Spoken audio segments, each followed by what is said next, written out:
हमारे चैनल में आपका स्वागत है। आज हम विष्णु माया कुट्टी चथन की रहस्यमय और मंत्रमुग्ध कर देने वाली कहानी को उजागर कर रहे हैं। जो एक दिव्य संतान है जो किसी और के नहीं बल्कि स्वयं भगवान शिव के जादुई और नियतिपूर्ण मिलन से पैदा हुई है। प्राचीन जंगलों की गहराई में दिव्यता, भाग्य और रोमांच को समेटे हुए इस आकर्षक कहानी में डूब जाएं। दुनिया भर की और भी पौराणिक कहानियों के लिए लाइक, सब्सक्राइब और बेल आइकन दबाना न भूलें। कुलीकुंडन जंगल के बीचों बीच एक आदिवासी राजा रहता था जिसकी एक खूबसूरत बेटी थी जिसका नाम माया कोलीवाका था। एक दिन जंगल में शिकार करते समय भगवान शिव ने एक मधुर आवाज सुनी जिसने उन्हें वहीं रोक दिया। वह ये जानकर आश्चर्यचकित हो गए कि वह आवाज कुलीवाका नाम की एक सुंदर देशी लड़की की थी। वन और युवती की सुंदरता से मंत्रमुग्ध होकर भगवान शिव ने कुलीवाका से अपनी इच्छा व्यक्त की और उनसे उनके लौटने का इंतजार करने को कहा। देवी पार्वती की एक भक्त कुलीवाका दुविधा में थी। वह जानती थी कि शिव के प्रस्ताव को स्वीकार करने से पार्वती का क्रोध भड़केगा।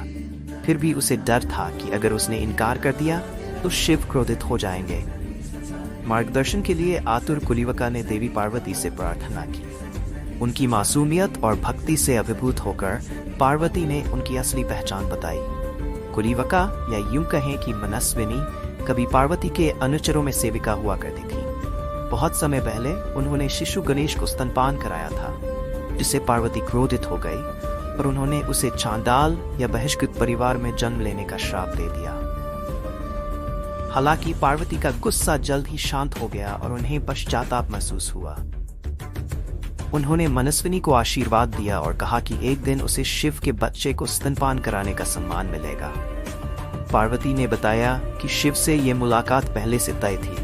तब पार्वती ने एक योजना बनाई। वह कुलीवाका का भेष धारण करके शिव को धोखा देगी। कुलीवाका के वेश में पार्वती ने कटहल के पेड़ से जुड़ी एक बेल पर झूलते हुए शिव की वापसी की प्रतीक्षा की। उनके मिलन से एक दिव्य शिशु का जन्म हुआ। भगवान शिव ने शिशु की सुरक्षा सुनिश्चित करने के लिए उसे एक भैंसे को सौंप दिया। असली कुलीवाका, जो अब अपने स्वयं के रूप में वापस आ गई थी, को इस दिव्य शिशु की देखभाल करने की जिम्मेदारी दी गई। इसे चथन के नाम से जाना जाता है।